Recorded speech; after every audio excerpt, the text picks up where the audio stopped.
Previously on Funny Science Fiction. Did you think it was Crispin? I did, actually.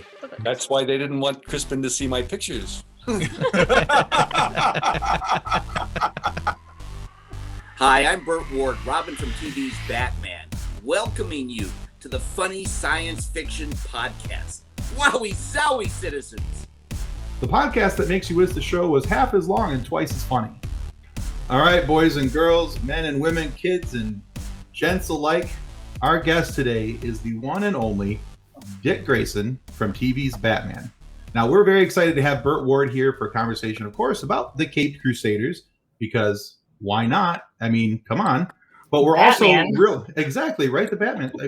Come on. He was Robin. This is amazing. But we're also going to talk to him about being a Canine Crusader. And I'm very excited to talk about this, about the importance of proper pet food and how Burt and his wife have rescued over 15,000 dogs.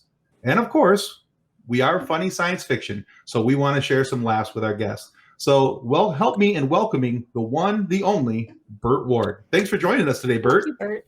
Hello, citizens. Oh, yeah. I am. Yeah, we're very excited to talk to you. We've been talking about this since for a couple weeks now, and you know, we could talk about this, and we could talk about that. But that was after I got over the initial excitement of I get to talk to Burt Ward. But yes, I'm still not over it. Who am I kidding? And so there is very much of that. So we'll do our best to not giggle as we talk to you today, Burt. But I make no promises. None whatsoever. So before we talk about anything Batman and Robin related, I wanted to chat with you for a few minutes about your passion for animals and what you're doing with Gentle Giants. This really hits home for me because we have a dog. He's a rescue. His name is O'Malley. He's a family dog now. Actually, he lives with my brother-in-law because he took a shine to my niece, who's 7 years old now, 8 years old. If she sees this and I'm giving the wrong age, she's going to be so mad. But he is so protective of her. But he had a issue with the dog food that we were using, the processed dog food. They weren't treating him right, and it was causing skin issues and coat issues and a few other things. So we went for a more natural approach with foods without added grains, no GMOs, and things like that. So what you're doing with Gentle Giants is very important to me, and I'm very excited to be able to hear what you're doing there. So if you don't mind, Burt, could you take a few minutes and tell us how you went from being the Caped Crusader to being the Canine Crusader? Sure. In the last 26 years, my wife and I have been operating Gentle Giants Rescue and Adoptions, which is the world's largest giant breed dog rescue. We also have smaller dogs, but we're known for our really big dogs. And we've rescued more than 15,500 dogs. Wow. At all times during the last 26 years. We always have a minimum of 50 or more dogs living in our home with us. All of the dogs we've rescued, all 15,500, have lived in our home with us, every single one. We have 45 different breeds, ranging from tiny 2-pound Chinese cresteds, which are 1/3 the size of a Chihuahua, all the way up to our giants, which are up right around 300 pounds. And that's not an overweight dog. That is a giant dog. We have some that stand on their hind legs 7 feet 5, which is 4.5 inches taller than Shaquille O'Neal. So we have really big dogs here. And we have little dogs, and we have all ages. We never breed, but we do rescue litters from animal shelters. The shelters always like to, if a pregnant mother comes in and has her puppies, they want to get them out of the shelter as soon as possible because there's so many dogs there and there's a potential for disease. Mm-hmm. So we've had thousands of puppies as well. In the course of caring for so many dogs, first of all, have a much shorter lifespan than humans. And people love their dogs, man's best friend. Dogs love you unconditionally. But the problem is they don't live very long. And most of them really, on average, actually only live 7 or 8 years. But the thing is that with our breeds, the larger breeds, they even have the shortest lifespans. Great Danes with an average lifespan 7 to 9 years. Mastiffs, Irish Wolfhounds, lifespan 6 to 8 years. So the ones that we didn't adopt, if we lost one, it was very devastating for Tracy and I, my wife, when we would lose a dog. And going back now of the last 26 years, probably 24 years ago, we decided that if there was a way, we would help these dogs live longer and healthier lives. And we first developed a feeding and care program. We feed and care for dogs differently than other people. And what we do is really terrific because it adds an average of 3 to 5 years to each dog's life just by the way you feed them and the way you care for them. After doing this, so in case of our Great Danes that were living 7 to 9 years, this brought them up to 10 to 12 years. And then we decided, what could we do more? Well, the only thing left was to create a food that and again, this was for our rescue dogs. We never at the time thought of selling it or anything, but we couldn't stand to see our dogs living such short lives. So we developed what we believe is the finest dog food in the world. It is different from all other dog foods. It's what I call pure nutrition, without any chemicals, without any artificial flavors or preservatives. From very best ingredients, from the very best sources of ingredients.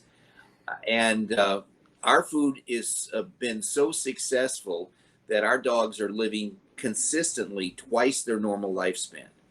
And some of our dogs are living as long as 27 and a half years, running around.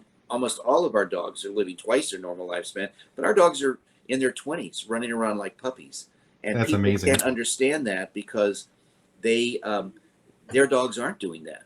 And people call us all the time. And they say, what am I doing wrong? Well, why is it I watch your videos and these dogs in their 20s, they're not limping around. They're running like puppies. They're jumping in the air when my dog is having trouble getting around. So you actually, in your introduction, mentioned something very valuable. We are one of very few dog food, very, very few, probably less than 4 or 5 in the world that have no GMOs in our food, which is very big because genetically modified organisms are in plants. As an example, let's take rice. 98% of all the rice in the United States is GMO rice, genetically modified. Why is that done?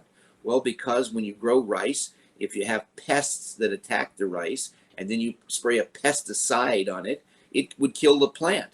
So their engineering was done so the plant wouldn't die and the rice could be grown, but the problem is the plant still absorbs the pesticide. And dogs are much more, and cats, because we have now our own Gentle Giants cat and kitten food.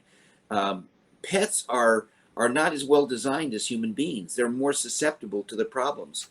So we have a video on our website that we actually got from a site that does research on GMOs. And this video is all these different veterinarians across America and even from the UK. And basically what all the veterinarians that are interviewed say is that in the last, for 10, 15, 20 years ago, they would see 1 patient a month that had cancer. Now, every single day, 1 out of every 2 patients has cancer. Oh my! A dog or a cat. And this is so unnecessary. So one thing that we have is non-GMO, but there's something else that you didn't mention that I'm not sure you're aware of, which is the really big thing. So if whoever has your dog right now, if you have it at your house or your family member has it, and if you're not using Gentle Giants dog food, the dog can only live half its lifespan. Now that's a big statement, but let me tell you why. All you have to do is just whoever's feeding the dog, tell them to go pick up a few of the kibbles that they're feeding the dog. Rub the kibbles in their fingers, okay? Then put the kibbles down and rub their fingers together. They're going to feel that slightly greasy feeling. You can feel the dog's bowl after they eat, slightly greasy feeling. If you're brave, you can stick your hand down into the bag of dog food below the surface of the top level of the food and feel the insides of the bag. You'll feel that slightly greasy feeling. What are you feeling? You're feeling animal fat. And what is happening is dog food companies spray the outside of their food with animal fat for one reason, to get dogs to eat more. Well, guess what? When dogs eat more, you have to buy more. Makes sense. Yeah. Okay. I mean, but let me tell you how bad that is. Okay. Think of it this way. I'm sure neither you nor Kathleen would take a can of bacon fat and pour it down your garbage disposal at home, would you? Not even You close. wouldn't do that because you know that unlike water that evaporates, animal fat coagulates. And when it hardens, it's like cement. So if you took a can of bacon grease or chicken fat or turkey fat and you poured it down your garbage disposal, you let it sit there 4 or 5 hours, hey, you'd be calling a plumber to buy yourself a new garbage disposal. So what is my point? The point is, when you realize that animal fat will ruin a metal garbage disposal, what do you think that animal fat is doing to the arteries and intestines of your dog and everybody else's dog? When every single day, every single meal, every single bite, every single kibble is encapsulated in animal fat, it's cutting their life down dramatically. Makes Most sense. people tell us when they switch their dogs to Gentle Giant's dog food, after a month, they literally call us or write to us and tell us they think they have a different dog. We're not talking about a slight improvement. We're talking about a major, major health improvement. And you say, well, what could be so major? Well, here's what it is. There's a wonderful thing that happens with animals, and that is the animals' bodies will reject the fat that has been put on the food and entered into their body. It will reject it. And it takes about a month for all that fat to come out of a dog's arteries and intestines. The problem is other dog foods put the fat right back in, so the dog never gets the benefit. Gentle Giants doesn't put that excessive fat back in. And as a result, the dog's arteries and intestines are open and clear. The nutrition flows throughout the body much more efficiently. The dog Excellent. feels better. The dog looks better. The coat better. I have people that tell us, oh, for the last 3 years, my dog can't jump up on the bed anymore, my little dog. And now after 4 or 5 weeks on Gentle Giants, my dog is jumping back up on the bed. Thank you for giving me my puppy back. Aw. Oh, that's And cool. this is real. And we consistently, right now, about 60 to 65% of the dogs, more than 50 that we have here, have already lived more than twice their normal lifespan. More than twice. That Awesome. is consistency. That's incredible.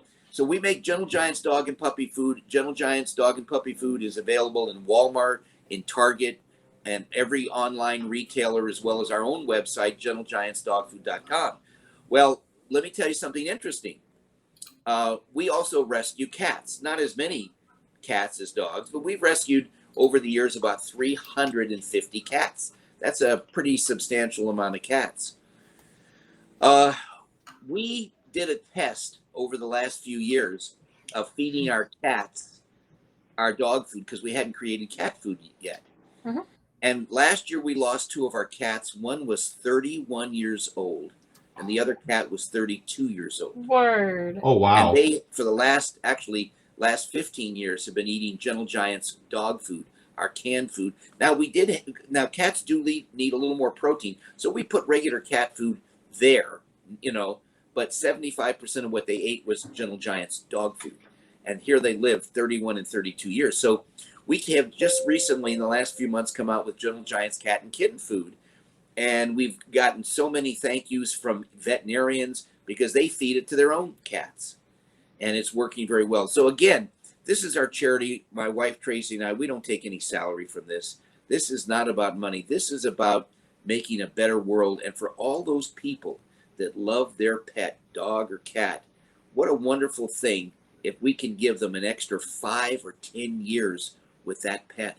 My own daughter, Melody, we have pictures on our bag and on our website. She grew up with the same dogs, had the same dog for more than 20 years. What a wonderful thing for a child to be able to grow up with their pet and have their pet for more than 20 years. Because let's take a look at what really happens out there in the world. People think, what a great idea, let's get a pet for our child. And then the dog dies at 10 or 11. And now you're explaining to a 10 or 11-year-old child what death is. I mean, it's wonderful when you can keep an animal, a pet, your best friend, living longer and healthier. Oh, absolutely. I know that your daughter and I your daughter's a little bit older than me, about a year older than me. So for her to have the same pet, I've had 2 dogs. Like the dog that I grew up with was a year older than me. She died when I was 10. And then we got another dog when I was 12 and she just died 2 years ago. Like Yeah. it's hard when you lose your friends. It's And I mean, very, our second very, dog very was hard. our second dog was 16, but still, it's hard. Right. Well, and you know, I'll be honest with you. Life is the most precious commodity in the world. There's nothing more precious than life. And people, especially with this horrible pandemic we've had over the last year, that a lot of people trapped at home, and you know, their pets were so nurturing to them as a member of their family. And of course, you know, dogs and cats, they love you unconditionally. So it's really valuable when you can help any living creature live longer and healthier. By the way, our animals here, because of our food, they're so healthy, we actually have no illness here. Zero.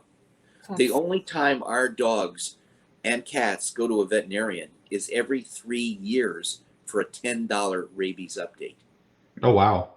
So That's we're not incredible. spending money on vet bills. Now, when we first started our rescue, we were spending enormous amounts of money because these dogs and cats were coming in every god-awful condition. I mean, I don't even want to tell you the things that happened, and we were spending 4 or 5 nights a week at animal clinics trying to save lives. You know, they're with vets that working late trying to save an animal's life. And for the most part, we saved almost every life. Okay, and that's a cool. lot of lives. That's amazing. So this has been our charity. We love animals. We've got both our Gentle Giants dog and cat and dog and puppy food, and our Gentle Giants cat and kitten food. And these are available, like I said, Walmart, Target, and online retailers. And we invite your listeners and viewers, if they want their animal to have a chance to live into the late 20s, or maybe even longer if it's a cat, get Gentle Giants, follow our feeding and care program, and you can get the same results that we're getting. Yeah, I'm going to be looking into it more. We have a corgi, and she's only 2 years old, but yeah.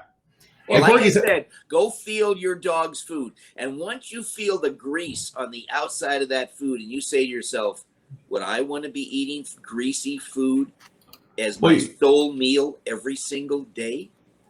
Well, you know, the thing is, actually, as you were saying that, I was already thinking in my head the last time I fed the dog food, their dog food, and you know, some fell out on the floor, and I was scooping it up, and I had that greasy feel to it. Yeah. And that's the thing is, as you're talking about it, and I'm thinking about how disgusting the dog food feels. Our dog is at the end of this bag of dog food, and we are not getting that kind again. She is getting Gentle Giants after this. Oh, that's great. And one other thing important, I want to talk about transitioning your dog. Yes. Okay. Think of it this way. All these other foods are full of fat.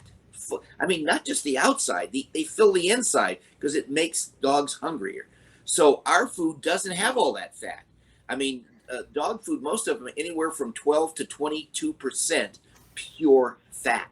Wow. So Gentle Giants is only what's naturally in the food, which is about 9%. So think of it this way. In human terms, if you were a person that maybe your whole life you only ate meat and potatoes, and now for the first time in your life you're having fruit and salads, it's a different density.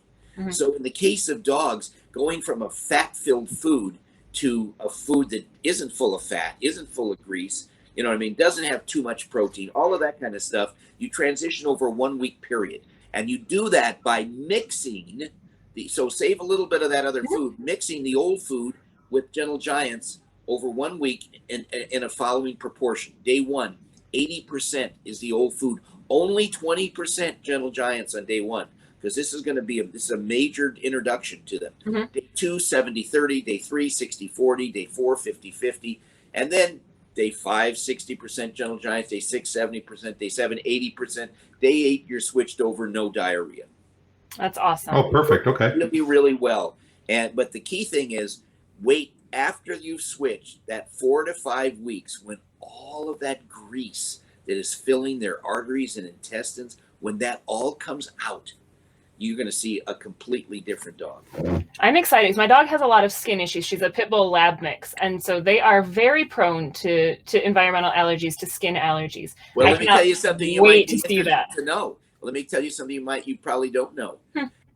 Fat contains toxins, not poisons, toxins. Toxins cause irritations and allergic reactions. I can't tell you how many people that call us. Well, first of all, I can tell you 1,100 people a week contact us. either by Facebook Messenger, emails, phone calls. And a lot of these people are saying the same thing. I don't know what to do. I've gone to so many different proteins. I've fed beef, chicken, fish, duck, quail, kangaroo, alligator. I've tried everything, and I bought all these different food from different companies, and my dog is still scratching. My dog is rubbed his fur off, and I don't understand. My dog must be allergic to everything. Well, guess what? The dog isn't allergic to those proteins. The dog is allergic to the high fat content in the food. So when they went from one food to the other, they didn't realize that what wasn't changing was that high fat content. And that's why we don't add that extra fat into our food. We keep it at what's naturally in the food. That's excellent. Awesome. And so for you guys who are listening, before we move on from Definitely. this real quick, I just want to make sure that everybody knows to go to gentlegiantsdogfood.com. You can find their stuff there. I plan on buying mine from Chewy.com. That's where we get a lot of our dog food and things like that. It's also available on Chewy. It is extremely highly rated. I was looking at this last night and going, out of like 6,000 some odd reviews, it's like a 4.9. You can't ask for a better review on a public website. That's amazing, because everybody's going to have something negative to say somewhere, somehow, unfortunately, in this day and age. But for that many reviews and to have that high of a rating, I told my wife, I'm like, yeah, this is what we're getting next. So I'm very excited that it was out there and on our favorite dog food provider. That's where we get our stuff. Yes, a lot of people do. So you've mentioned that you have 50 dogs in your house at a time, and I know always a minimum of 50. That we can have a lot more. Oh, we feed 600 pounds of Gentle Giants here every day. So if you took a look at one of our big bags, we feed 20 of those every single day for the last 26 years. Wow. That is insane. So I have one 50-pound dog. One 50-pound dog. I have a small house, but one 50-pound dog. Not 50 dogs that are up to 300 pounds. Right. How do you live with a pack that size? How do you navigate your house through all of those giants? Well, actually, after 26 years, it's really very easy. I'll tell you, the most difficult thing in our house to do is to get to the bathroom in the middle of the night without tripping and breaking your neck. Because these dogs, they don't like get out in separate piles. They are very nurturing, and they love each other. So they get together, and there's no room to put your foot in between any dog. So what do? I carefully get out of bed. Now they're on the bed too, and sometimes it's hard getting out of your own bed when you got a 200-pound dog laying across your lap. All right, but assuming I'm successful in getting out of the bed, then I have to reach for the wall, the closest wall, and walk along, holding my hands on the wall and carefully tiptoeing to try to find a spot or to work my foot in between two dogs so I can get to the bathroom. But I'll tell you something. If you lose your balance, you go down, they don't move. I mean, you have to understand, they're pure muscle. These dogs are so much better conditioned than humans, and being bigger than a human. I mean, there are photos on our website where, these dogs are towering over Tracy, and she's 5'5", and they're standing 7'4", 7'5". Big dogs. And yet, I'll tell you what's something interesting. The bigger they are, the more gentle they are. Oh, yeah. It's really amazing because they're not intimidated by a human being. If you think about it, a little tiny dog, they look up at this giant human being. It's like, oh, my gosh, I'm just, it's like a giant here. But you get one of our giants. I mean, just to give you an idea, one of our dogs, we had the largest dog in the world here. His name was Avalanche, okay? Avalanche was 7 feet, 5.5 inches when he stood on his hind legs, 305 pounds, okay?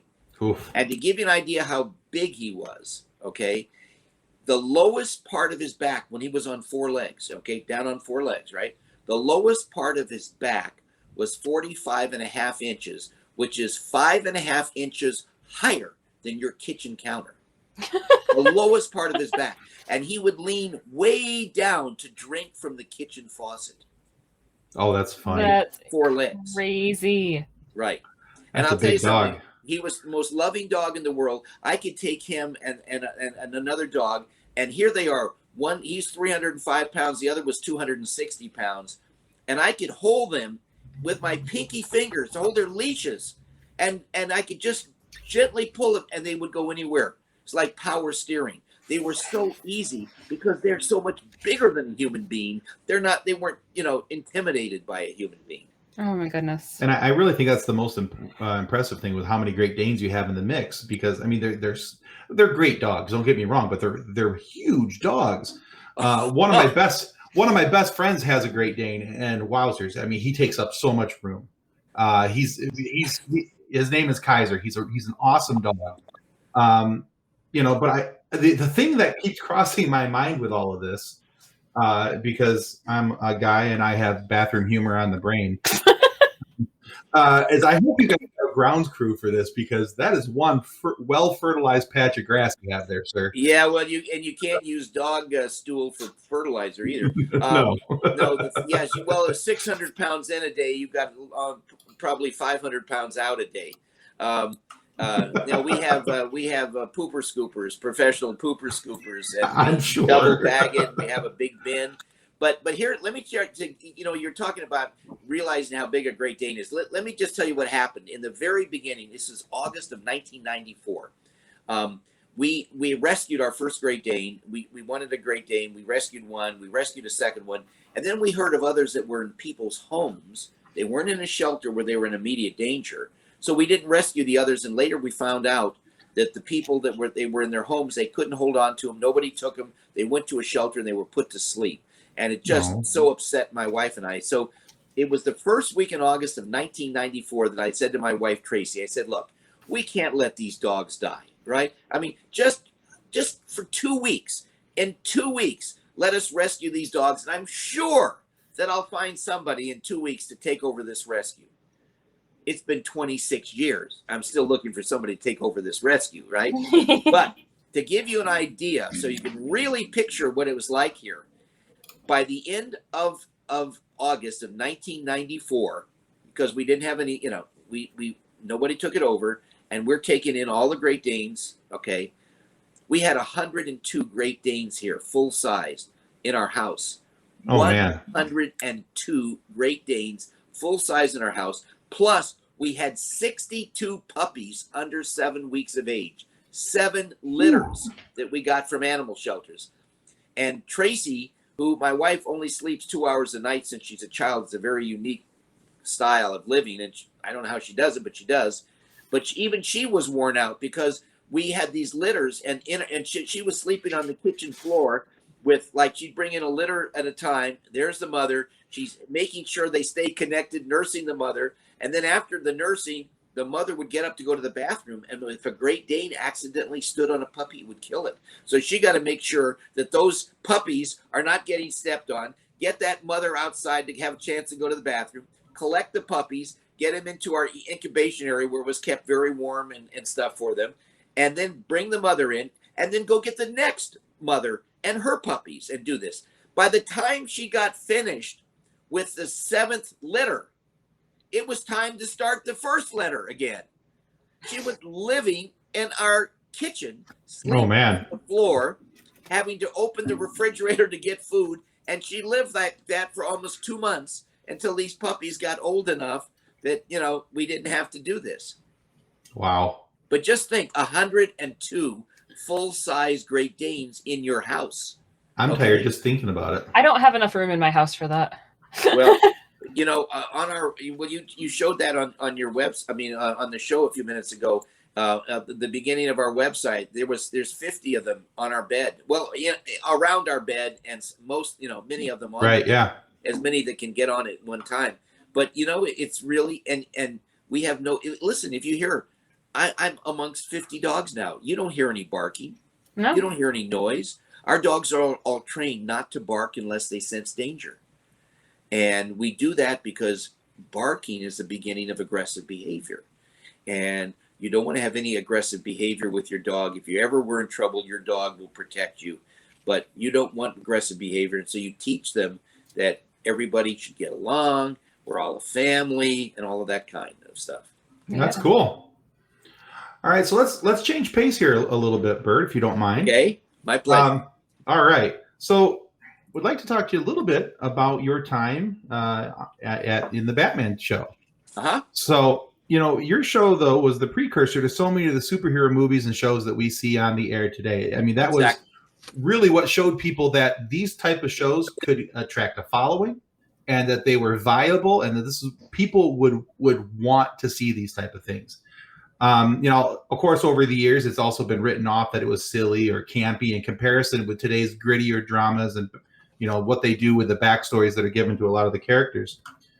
I, however, love the original Batman series. I think it's a fantastic show, and I think it was perfect for the time that it was created for and that it was made for. But why do you think that version of Batman and Robin will never go out of style? Because it was designed and it was designed and it completely fulfilled the needs of every conceivable audience. For children, the hero worship of Batman and Robin, you know. For the adults, the nostalgia of the comic book. Mm-hmm. In the 60s, when our show came on, that was a period of time when college kids and high schoolers, nobody wanted to be watching television. No way. They wanted to be out cruising around the outdoor restaurants on Friday and Saturday night, revving up their engines and all that. But they loved Batman. Why? Because of the double meanings and the campy style. And, it was such, in a way, an irreverent period where, I had lines like, "Gosh, Bruce, you're right." And nobody in that period would say, "Gosh, Dad, you're right." I mean, that would be the last thing on earth they would do, and so they loved it because it was so satirical and with all the double meanings and the suggestiveness and I remember, people telling us that on a Tuesday and Thursday night in the colleges, you had to get into the cafeteria an hour and a half in advance if you wanted to even get a seat to watch Batman. Wow. So it was tremendous. It's something for everybody. And I must tell you, if you think about the tremendous success, we were the #1 and #2 show in the entire world because we were on twice a week, and look at all the superhero movies that have continued, that have come out as a result of Batman. Mm-hmm. Right. Okay. And something else that's a little more subtle, we created something in our show that is used today in every movie. And I'm going to share that with you. Okay. On Batman, even at the most critical time, when something really was horrible to happen, we would have some line of comedy, played very straight, but some line of statement that just took the edge off things. So, let me give you an example. We're in a warehouse looking for the Joker, and all of a sudden, these big henchmen kind of just dropped down from wherever they were onto the ground, and they're ready to fight us. And I have a line to Batman. I says, "Gosh, Batman, there's 8 of them against 2 of us. Odds in our favor." Right? Because there was only 8 of them, right? Now, if there had been 20, it might have been different. And you look at today's movies, you can look at any movie, even movies like Bad Boys, where right in the most dangerous time of all, they turn around and one of them will say, "Well, I'm not coming to your house anymore." I mean, they break up the drama with a comedic thing, something funny. And the Avengers, everyone has this. And it is, Adam and I created that. Okay. And that is used permanently in filmmaking. So there was a lot of great stuff on Batman. We were way ahead of our time. Absolutely. Absolutely. And we were in people's homes. And, this was a different time, the 60s. This was a simpler time. I think in many ways a happier time. This is when, the family would have dinner, and after dinner, they'd sit there to watch TV as a family. And here, right after dinner, here was Batman coming on. And these kids that watched us have grown up, and now they're adults. And I can't tell you how many times when I would make appearances at these Comic Cons across the country, and actually I've done more than 7,000 personal appearances in my career, and signed more than 8.5 million autographs. But But the thing is that I can't tell you how many times people come up and say, I love this as a kid. My whole, they just loved it. And they loved us because we were in their home with them twice a week. It was really special. And we had some great, funny things. I mean, like, for example, Batman and Robin were chasing these villains down a street, and they cross the street, and I start to run across the street. Batman said, no, Robin, we must use the crosswalk. Well, when you used the crosswalk, it slowed you way down because you're going through and then you got to go and run much farther to try to catch these guys. So it's that kind of wonderful, just simplistic humor of a different time in a simpler world where, it was like the Flower Children and love and all these, great things and the big concerts, that they would have and stuff like that. It was just a simpler time. There wasn't so much division and hatefulness and bitterness and all these negative things that unfortunately our children are growing up to and experiencing. Yeah. Agreed. So 50 years later, almost 50 years later, you got to go back and be Robin again in the DC universe in the 2019 Crisis on Infinite Earth. Right. Well, actually, many times before that, let me tell you something. We came off the series. We had 2 specials, Legend of the Superheroes, and it was a 2-part thing. After that, I've had so many animation shows. Or Batman, where we Filmation did a whole series with a character they called Batmite. Yes, Bat character. I've so many different things. So guest appearances on like The Simpsons. There was this, and then just so many different shows, animation shows that I've done. And then a couple of years ago, 2 full-length Warner Brother feature films, animated features with my voice and Adam West's voice before he passed. And in fact, the last one was the Batman versus Two-Face, that Adam West did the voice of Batman, I did the voice of Robin, and William Shatner did the voice of Two-Face. And I mean, just imagine, here are the 2 most iconic television shows in history, Batman and Star Trek, with the actors working together. Joining forces, yeah. Yeah, it was great. So, and yes, I did the Crisis on Infinite Earths. They put me in just before the main titles. It was a great bit. I flew up to Vancouver where they were filming. Had a lot of fun doing that. Also, about 6 months ago, Warner Brothers, or I should say DC Comics, which is a division of Warner Brothers, they published a fabulous coffee table book called Robin, 80 Years of the Boy Wonder. I mean, it is one of these incredible, that's cool, big, thick, beautiful coffee table books, gorgeous printing. And they came to me and I wrote the introduction. Oh, that's awesome. I mean, it's like a 4 or 5 page introduction. So it's really, every couple years something is going on. Plus all the appearances, 7,000. Can you imagine what it's like? 7,000 appearances. For 25 years of over 50 years I made appearances. But for 25 of those years, I did 300 cities a year. 300 cities in 365 days. I lived out of a suitcase. Yeah. For 25 years. I mean, that's a lot of work to do.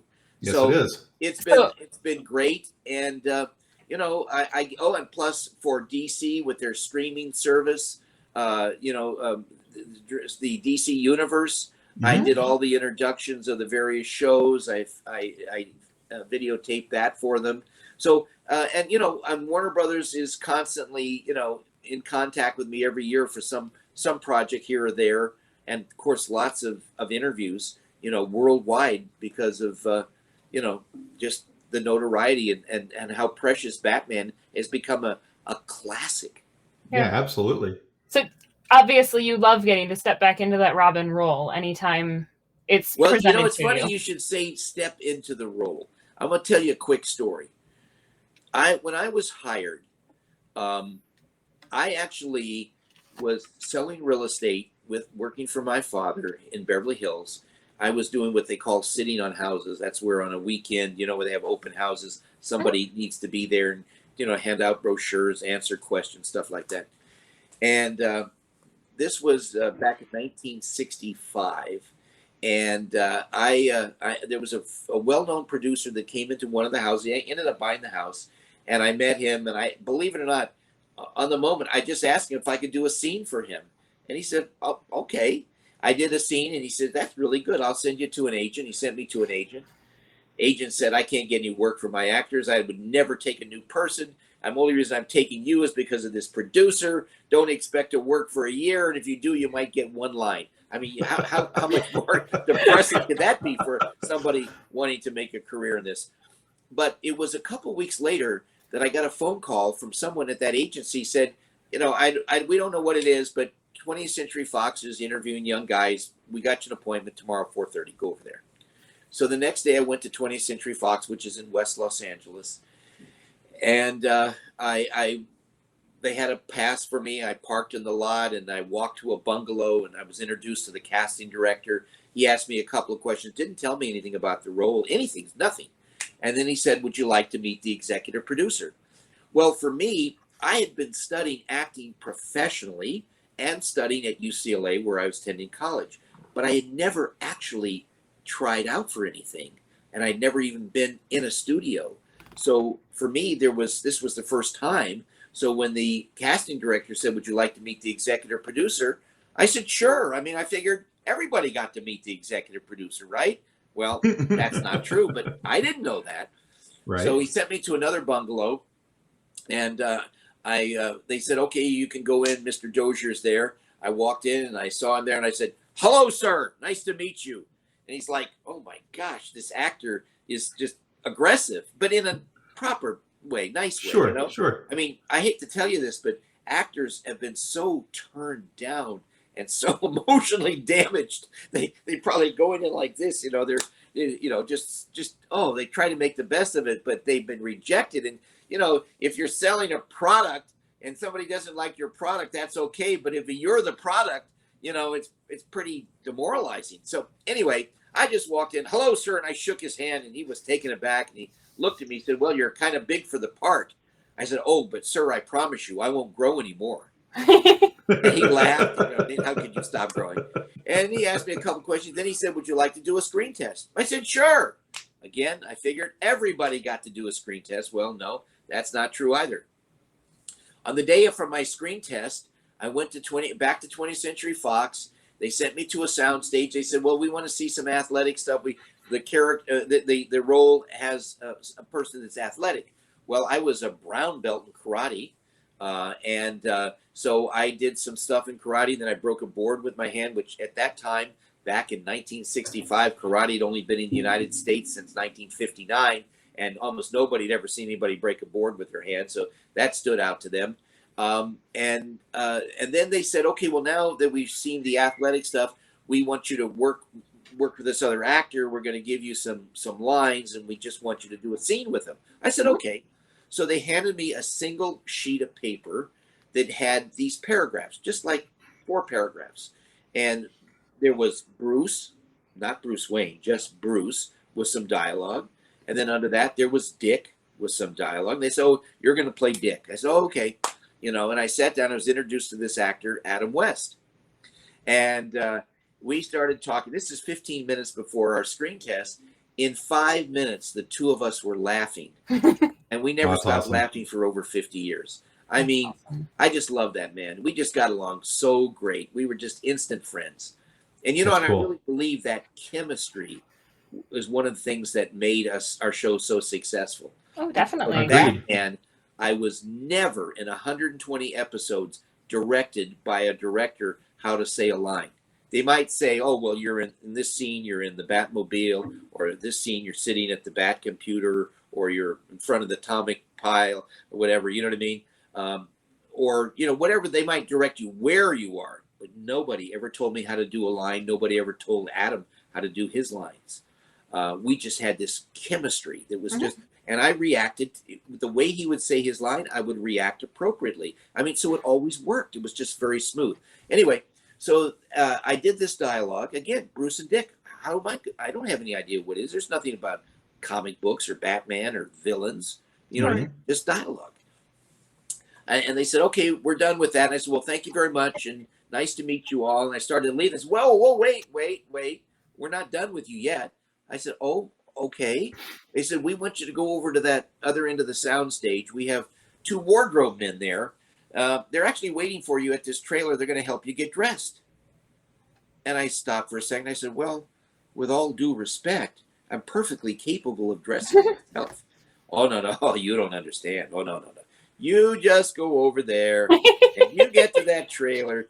You'll understand when you get there. So I walked, and this soundstage, I'm telling you, it's like walking 3 blocks in a city street. I mean, just huge. They're gigantic.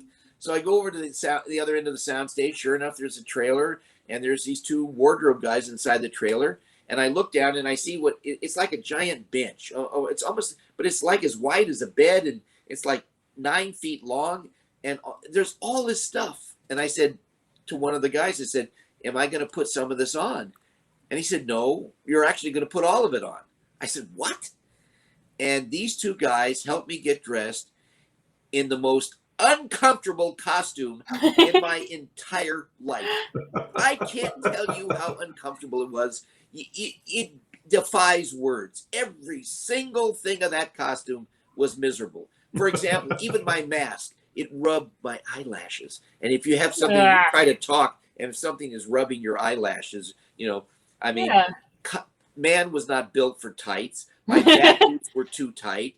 The vest, wool vest, was poking through the t-shirt, like that raw wool on my chest was itchy.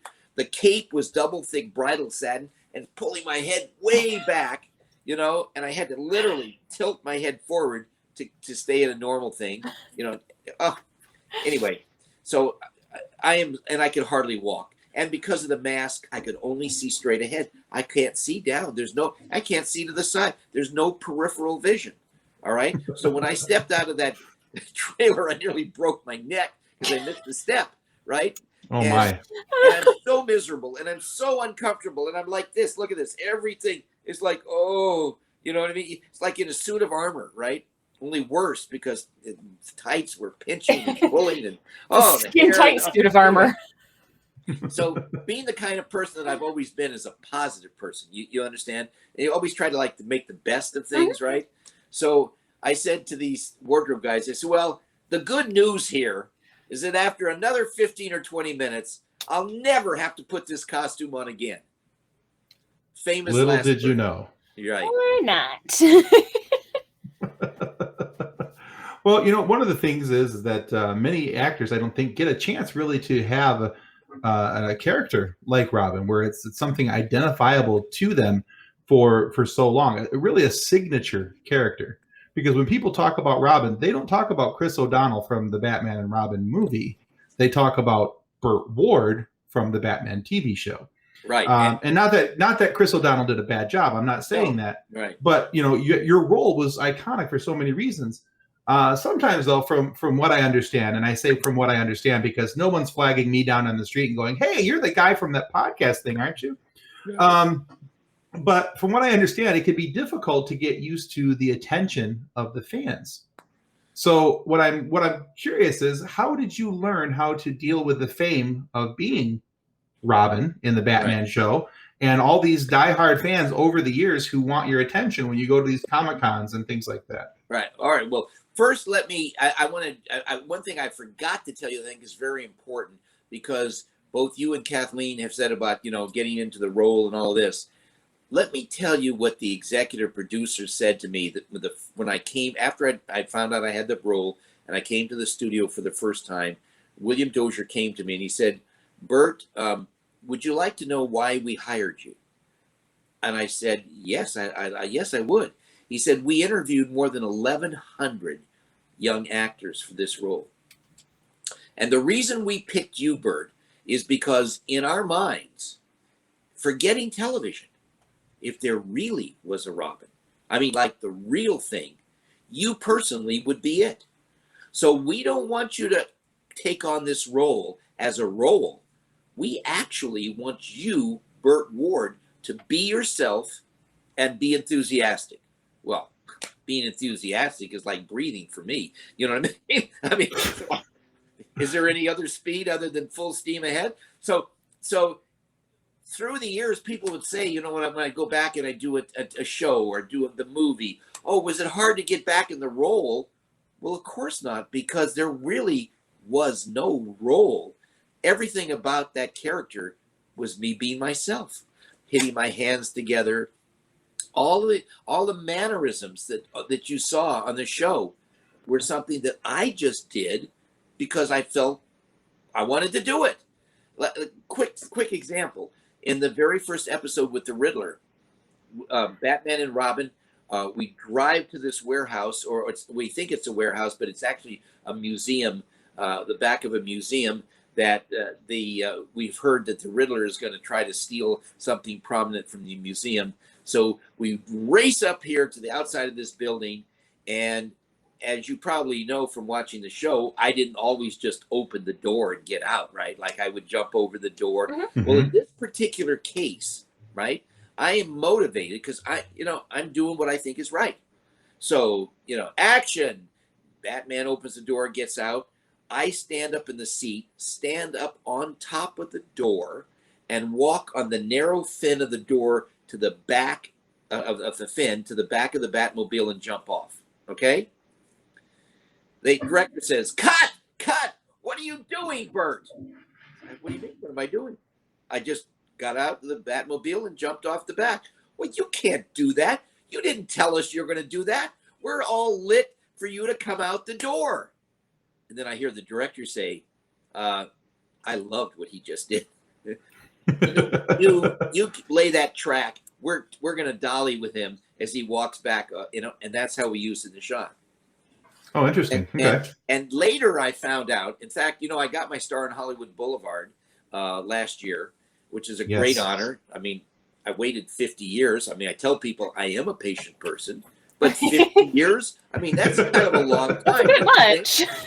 Anyway, so right after the ceremony where I got my star in Hollywood Boulevard, it is a tradition for that person, that celebrity, to kind of like throw a little kind of thank you party, where people can have hors d'oeuvres or whatever. So around the corner from the Guinness Museum of World Records, mine is right in front of that Guinness Museum, my star, and it's like 3 or 5 feet away from Adam's star, and they're facing each other, which is really cool. They did that on purpose because that was the distance we stood apart from each other when they were filming. All right. Oh, cool. Anyway, I threw this little afternoon thank you party, and at the party, my press agent, Roger Neal, had invited a lot of people, Batman fans and Batman, actors and actresses, just lots of people to come. And one of the people that came unexpectedly, he probably invited him, I just didn't know he was coming, was Robert Butler, who directed the pilot episode of Batman. Oh, that's cool. I hadn't seen that man in 55 years. Okay? And he said hello to me, and I couldn't believe him. I hugged him, and he says, Burt, I have a story for you. And I said, yes? He says, you don't know this. He said, but when I came on the set back there in September of 1965, the executive producer, William Dozier, pulled me aside and said, we've got this new kid playing Robin, and I'd like you to go over and talk to him and see if you think you can work with him. Okay? And you know what? I remember him coming over to me that first day on the set and said, can I speak to you for a few minutes? I said, oh, you're the director, of course, anything you want, right? So he talked to me, and anyway, and I didn't know why he was talking to me, other than I thought maybe just saying hello. Mm-hmm. But here on the day I got my star, 55 years later, he tells me, he said, I went back to the producer, and he said, you think you can work with this guy? Do you think you can direct him to work? He says, let me tell you something. When somebody is so right for something, you stay the heck out of the way and let them do what they do perfectly. He said, I'm not going to direct him to do anything, because whatever he does, it is exactly what's right. And so when I got out of the Batmobile, walked on the fin of the car, nobody, who would ever expect anybody to do that, and jumped down, He loved it. He loved the stuff that I did, not because I was a great actor, but because I just was into it, you know? I mean, if you think about it and you immerse yourself like in a daydream and you just do what you think you would do. It's not acting. I'm just, you know, I'm playing the character. I'm going right for the, you know, for the villain. So anyway, that was that. Now, to answer your question, which was it hard to adjust to fame? I never thought of myself, and still don't think of myself as, quote, famous or anything special. I just never was that way. I never wasn't brought up to believe that. What I found myself doing was when I would make appearances in costume and I have this mask on, just think if you're like sitting in your living room and you're watching television, right? For me, looking through that mask was like looking at the television. So in the television, all these people can do stuff and you're just like a third party bystander. You're watching. So for me, when all these people are like, oh, Robin this and Robin that, that's like me watching a movie. I didn't relate it personally. I did, you know, it wasn't personal to me. Okay. I was the you know, I was just enjoying it. So for me, it was a little weird when you have to have certain security and things like that that I never had before. But for me, I wasn't any different, and it never changed me. I never got that, quote, Hollywood star attitude. I couldn't care less about it.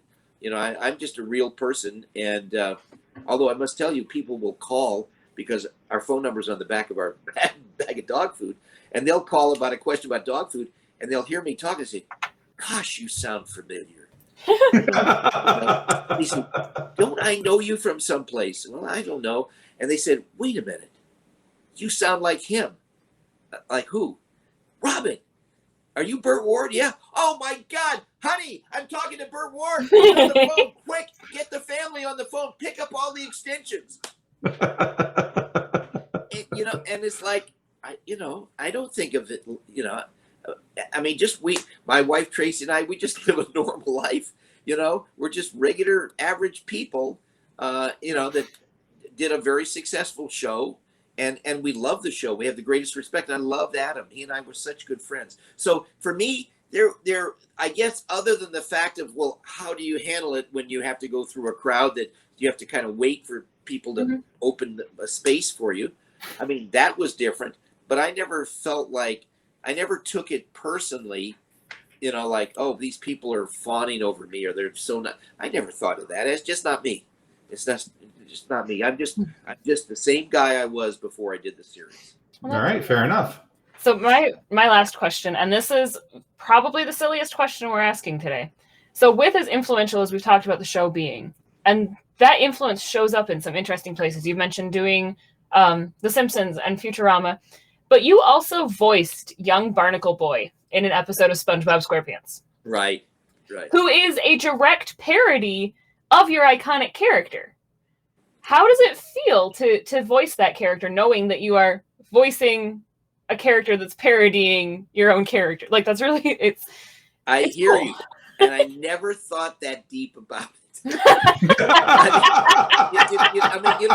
can't tell you, on Batman, we had these people, everybody wanted to get into the act. You had these psychologists trying to analyze this. You had all this, everybody, well, what is the deeper meaning? And what is all of this and all that? And for me, you know, this was fun family entertainment that Adam and I had the best time, and it really came across. I mean, you know, and he was such an amazing actor, and his style was just very, very different. You know, he played Batman so I don't know, how do you want to say it? Kind of like he thought of himself like a prime minister or a great, you know, worldwide hero. I mean, he just was stoic, and the more grand and bigger than life that he thought of himself, the more faster talking I was at this and that. You know, we played off each other.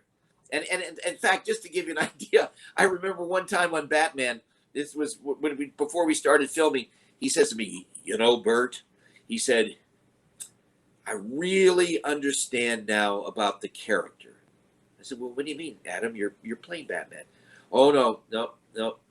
He said, I just watched Charlton Heston on the 10 Commandments and do the, and he received the word of God from the Sermon on the Mount.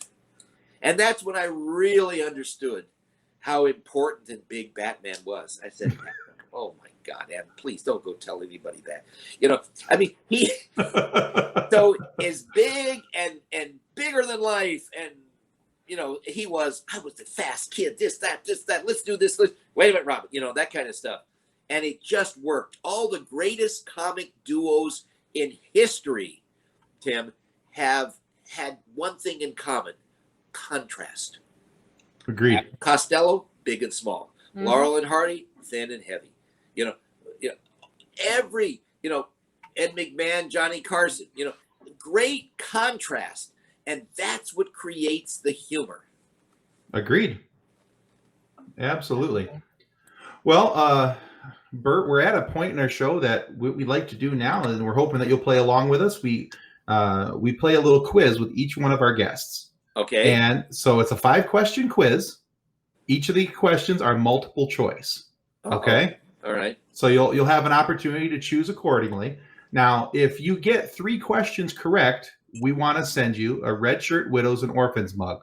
It looks like what Kathleen's holding up there. Wow, how nice. Okay. If you get 4 questions correct, we want to send you that mug along with the book called Custodians of the Cosmos. That was written by our group founder, Drayton Allen. And it's a play on Star Trek, which is where the Red Shirt Widows and Orphans Fund comes from. I see. And it's the book is written about a young man who wanted to join Starfleet, but couldn't do it. He washed out, and so he joined as a custodian. And now he boldly cleans up after those who boldly just went. There you go. There you go. So yeah, if you get 3 correct, we'll send you the mug. If you get 4 correct, we'd like to send you the mug and the book. Okay. What if you get 5 correct? If you get 5 correct, you get the mug, the book, and our undying respect. Okay. So, but I'm if sure you only going get to be very tricky questions, I have a feeling. But if you only get 2 correct, right, we would like to take your picture or one of your pictures and put you on our Facebook page in a meme, what we like to call our fun sequence. It'll be a tastefully done meme about our conversation here. Do you accept that? Well, what about if you only get 1 right? Well, if you only get 1 right, you're still getting the meme. And what if you don't get any right? It might be less than tasteful of a meme. All right. Well, as long as these aren't too difficult, I'm ready. Oh, they're not. Right. They're not terrible. No, they're not terrible. They're pretty good, I think. All right. Question number 1. Kathleen, lead us out. Question number 1. Great Danes are the state dog of what state? A, Michigan. B, Pennsylvania. C, Rhode Island. Or D, Vermont. What about E? There is not an E.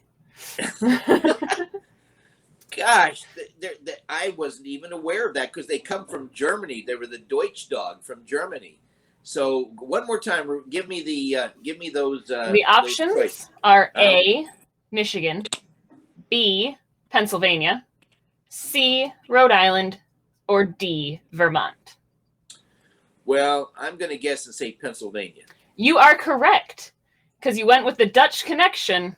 It makes sense. Well, actually, I didn't go for that connection. I just thought Pennsylvania, the people there are that kind of wild and crazy that they probably would do. See, I tried to throw you off. I tried to throw you off with the big dog and the tiny state, but it didn't work. Yeah, there you go. There you go. All right, so 1 for 1. Question 2. On which television network was Batman originally shown in the United States? Was it on A, PBS, B, HBO, C, NBC, or D, ABC? D, of course. In fact, a little trivia for you. At the time, ABC was only a syndicated network, and the 2 real broadcast networks were CBS and NBC. And because of Batman and Bewitched, ABC became the 3rd network in the United States because of those popularity of those 2 shows. That's interesting. Awesome. That's awesome. All right, question number 3. What make and model of car was the Batmobile modeled after?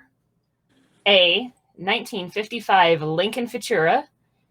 B, 1960 Plymouth Corsair. C, 1957 Chevy Bel Air. Or D, the 1954 Ford Galaxy. A. That is correct. Correct. You are 3 for 3, sir. So that's a mug. That is a mug. Okay, well, I've got a mug here. There you go. Right here on my head. All right, number 4. Dick Grayson was part of what circus group? The Graysons, A, B, the Flying Family, C, the Flying Graysons, or D, the Grayson Family? The Flying Grayson, C. Correct. 4 for 4. That's a mug and a book. And question number 5, which gets you our undying respect. True or false? Everyone should buy Gentle Giant's dog food. Oh, that's true. That's not hard. If you want your dog to live longer. Now, if you don't want your dog to live longer, then you can get whatever you want. But I assume most people want their dog not only live longer, but live healthy. You know, and if you don't There want you your go. dog to live longer, we suggest you also get mental health help. Or Because yeah, or don't obviously get there's a dog something in the wrong with first you. place. Right. Not everybody should have a pet, but for those that have them, they should treat them with love and respect. Exactly. Absolutely. All right. All right, so the results of our game, 5 for 5. So when we're all done here, Bert, we'll get a shipping address from you. We'd love to send you those Absolutely. for sure. So, And all right, very good. and we'll make sure that Drayton autographs the book for you.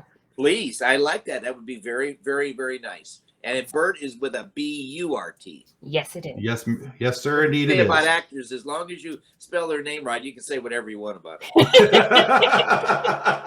I like it. So, Burt, we want to thank you so much for being on the show today. Where can people find more about your previous work, your current work, and about Gentle Giant's dog food? Actually, in one place. We GentleGiantsDogFood.com. I mean, although we also have GentleGiantsCatFood.com, but right now, and that one is a new site. We're kind of just in the middle of building up. But on our GentleGiantsDogFood.com, there's a section of Batman stuff, and eventually, I'm going to have another website. You go to over there to the end where it says more. I don't know if you can go to there. Yeah, click on more. All right, and then if you come down there, do you see where it talks about? Let's say here. There's Facebook, social media, There's where to buy, our story. Yeah, keep coming. Let's see, Batman News and Gentle Giants. Yeah, Dog Batman Food News. There you go. So yeah. So that we put stuff on there. There was stuff and all of that kind of stuff, and you can see there's videos and stuff. Although I'm going to have more stuff. It's just that we've been so busy caring for these animals and saving lives that it's very time consuming. Oh, I can only imagine. We work 7 days a week, and my wife is, let me tell you something. She is like, she's got more energy than Robin. And she loves to work. I mean, of course, she doesn't think work is work. She thinks she doesn't think it's play, but she thinks it's fun. You know what I mean? Right. And that's really awesome. a good idea. In fact, I have a piece of just a suggestion for your viewers and listeners that go ahead. mention. Talk about what I call the 3 essentials to happiness. Right? I mean, doesn't everybody want to be happy? Right? So Absolutely. I once heard this, and I was so impressed with it. So I'd like to share with you the 3 essentials to happiness. Number 1, someone to love. Number 2, something to do. And number 3, something to look forward to. Those are the 3 essentials to happiness.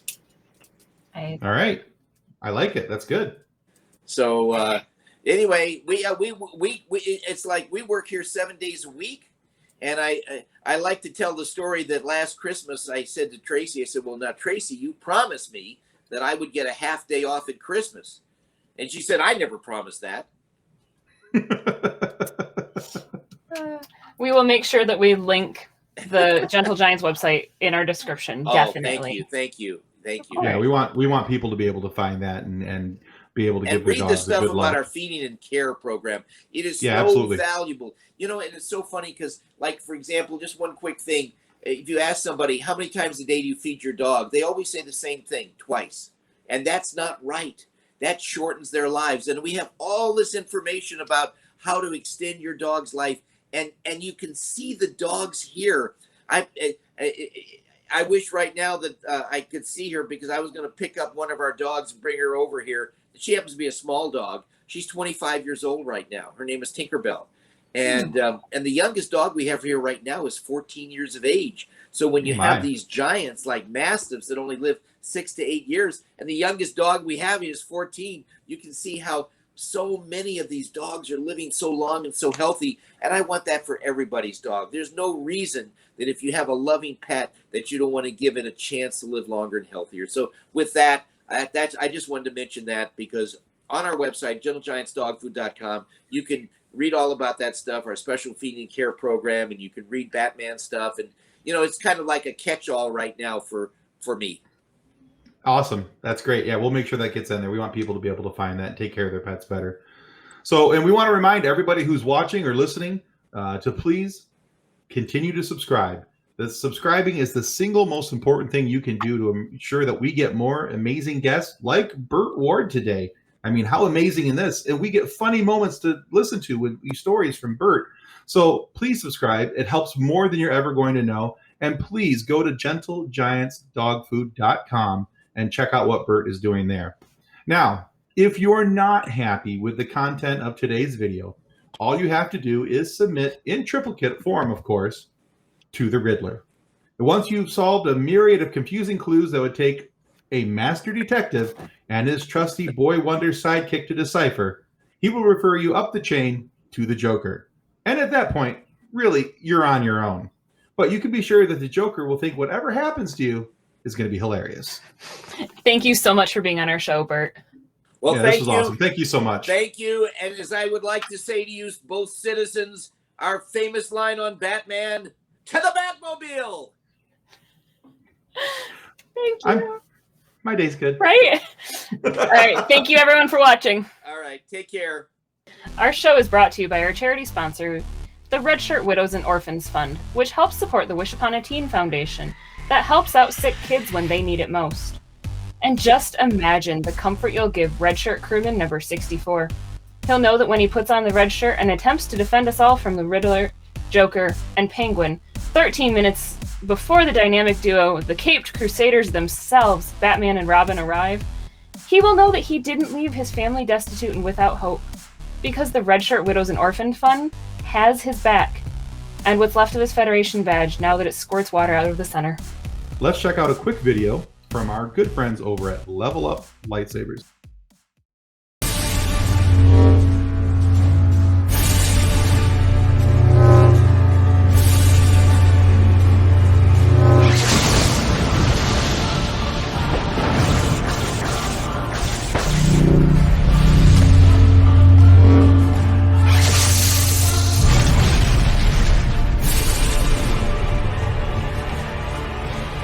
Information about Level Up Lightsabers and their online training sessions can be found in the episode description below.